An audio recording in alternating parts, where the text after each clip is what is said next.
Doctor صاحب dry skin کا مسئلہ جن لوگوں کو ونٹرز میں رہتا ہے تو انہیں سردیوں میں پھر ونٹر ریشز یا پھر کریکڈ اسکن بھی فیس کرنی پڑتی ہے, تو اس کو کیسے وہ پروٹیکٹ کر سکتے ہیں؟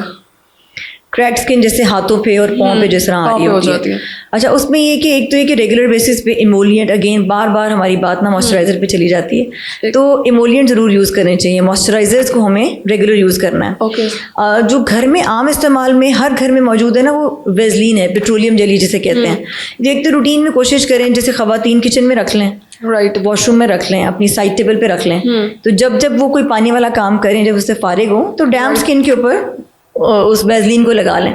اگر کوئی اور ان کو جو میڈیکیٹڈ اچھے والے دوسرے اگر موئسچرائزرز کی تک ریچ نہیں ہے تو سمپل سادہ پیٹرولیم جیلی بہت ہی افیکٹو ہے, بہت اچھی ہے.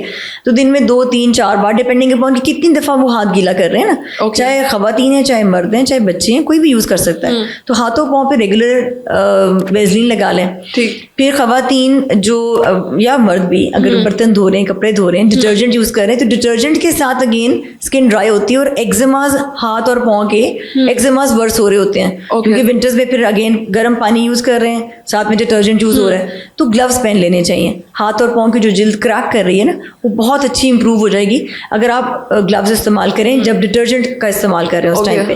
گلوز میں بھی یہ کہ نیچے پیور کاٹن ہونا چاہیے جو جلد کے ساتھ لگے, اس کے اوپر سے ہو جیسے ربڑ کا, پولی وینائل یا جو بھی جو گلوز کا مٹیریل ہے نا اس کے نیچے کاٹن لائننگ ہونی چاہیے. بنے بنائے بڑے آرام سے اس طرح کے مل جاتے ہیں. تو اگر آپ ڈٹرجنٹ کی ایکسپوجر کو اوائڈ کر لیں, ساتھ میں موئسچرائز کرتے رہیں, تو جو کریکڈ ہیلز ہیں یا جو ہاتھوں کے اوپر ایشوز ہیں وہ آپ بغیر ڈاکٹر کے پاس جائے بھی بہتر کر سکتے ہیں. پھر اگر زیادہ بڑھ جائیں تو اس کے لیے پھر ہمارے پاس کچھ میڈیکیشن ہوتی ہیں جو ہم لگوا لیتے ہیں. رائٹ. ویزلین کی جیسے کہ آپ نے بات کی, تو ویزلین ڈرائی اسکن کے لیے فیس پر بھی یوز کی جا سکتی ہے؟ نہیں, فیس پہ میں اس لیے ریکمینڈ نہیں کروں گی کیونکہ یہ آئل بیسڈ ہے. تو آئل بیسڈ کوئی بھی چیز ہے تو وہ پورس کو بلاک کرے گی, تو پھر چانسز آف ایکنی ہو سکتے ہیں. ٹھیک ہے. کریکڈ اسکن کے لیے اس کے علاوہ ویسے تو بہت ساری ہوم ریمیڈیز ہیں, لیکن لوگ ایلو ویرا جل بھی استعمال کرتے ہیں, کوکونٹ آئل بھی جو ہے وہ بھی یوز کر رہے ہوتے ہیں, تو آپ ریکمینڈ کرتی ہیں؟ اچھا دیکھیں, ایلو ویرا جو ہے نا یہ ہیومیکٹنٹ ہے, تو yes it can be used. اس کے اوپر سے آپ پھر ویزلین لگا لیں آئل بیسڈ. اگر ہم ونٹرز سے ریلیٹڈ بات کر رہے ہیں نا کہ ونٹرز میں جو ورسنگ ہو رہی ہے, واٹر بیسڈ چیزوں کی لانگیوٹی کم ہے, آئل بیس کی زیادہ ہے. لیکن پہلے نیچے اگر آپ نے واٹر بیس لگا لیا جس کو ہم اپنی زبان میں ہیومیکٹنٹ کہتے ہیں, جس میں آپ نے ایلو ویرا بولا ہے, وہ لگا کے اس کے اوپر سے پھر اگین اس موئسچر کو لاک کر لیں by applying a petroleum jelly.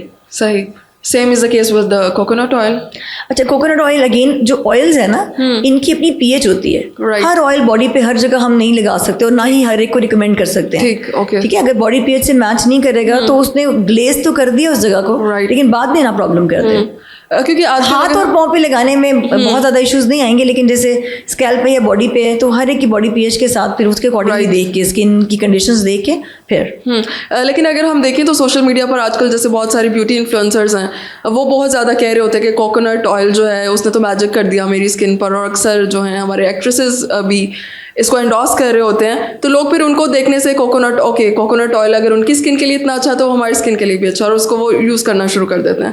So that is why ہمارے لوگوں کو اتنی سمجھ ہوگی ساری عمر, جب سے ہم پیدا ہوئے تب سے ٹی وی میں بھی ہم ایڈز دیکھ ہی رہے ہیں نا, تو ایسا تو نہیں کہ ہم سوچتے ہوں کہ جو ایڈ آ رہا ہے اس میں جو بھی وہ کہہ رہے ہیں وہ ایونچولی گھر میں بھی وہی یوز کر کے وہاں کہہ رہے ہیں. تو یہ سوشل میڈیا کے ایڈز ہیں, یہ سوشل میڈیا کے یہ کہنے کا وہ ضروری نہیں کہ جو آپ کو وہاں پہ جو کہہ رہے ہیں وہ گھر میں وہ یوز کر رہے ہیں. Definitely they are being paid for it. ٹھیک ہے, ہاں ہو سکتا ہے کوئی اپنا پرسنل ایکسپیرینس بھی بتائے, لیکن یوزلی ایسا ہے کہ جو ایڈورٹیزمنٹ ہے یہ پیمنٹ بیسڈ ہوتی ہے نا, جس کو جس چیز کی پیمنٹ ہو رہی ہے وہ اس چیز کو ایڈورٹائز کر دیتا ہے. ٹھیک. اوکے. سردیوں میں چارپ لپس کا ایشو بھی بہت سارے لوگوں کو ہوتا ہے, تو اس کے لیے بھی ویزلین بیسٹ ہے؟ بالکل. اچھا, اس میں ایک چیز بتانا چاہوں گی, بہت سارے لوگ نا اس پہ لپ گلاس اور چیپ اسٹکس لگا رہے ہوتے ہیں, ڈفرینٹ قسم کے لپ بامس یوز کر رہے ہوتے ہیں. وہ اس سے بہت زیادہ بہتر ہوگا کہ آپ ویزلین لگا لیں اور لپ کو لک نہ کریں. جو سردیوں میں لپ ڈرائی ہو رہے ہوتے ہیں اس کی ایک وجہ یہ بھی ہوتی ہے کہ بار بار وہ جو ہونٹ خشک ہیں, پانی بھی کم پی رہے ہیں لوگ, اور یا چائے کافی کا انٹیک زیادہ ہے, تھوڑی سی زیادہ لپ ڈرائی ہو گیا تو وہ لپ کو لک کر رہے ہوتے ہیں, زبان پھیر رہے ہوتے ہیں. تو جو سلائیوا جب وہاں پہ لپ پہ لگتا ہے تو وہ سلائیوا کے اندر تو پروٹین ڈائجسٹ کرنے والے انزائمز ہیں نا, وہ جب لپ پہ لگتا ہے تو وہ لپ کو بھی ڈرائی کرنا شروع کر دے گا سلائیوا. تو ایک تو یہ کہ پانی کی ہلکی سی جب لیئر لگی ہوئی ہے اس کے اوپر ویزلین لگا دیں, اور روٹین میں جو لپسٹکس یا لپ اسٹینز یوز کر رہے ہیں آپ وہ بھی ویزلین کے اوپر سے ہی لگا لیں. تو وہ پھر جو ان کاسمیٹک پروڈکٹس جو لپ کی کاسمیٹکس ہیں اس کے ساتھ ہونے والی لپ کی ٹیننگ سے بھی ہم بچ جائیں گے, اور لپ سافٹ رہتے ہیں پھر نا. رائٹ. ٹھیک, بہت شکریہ.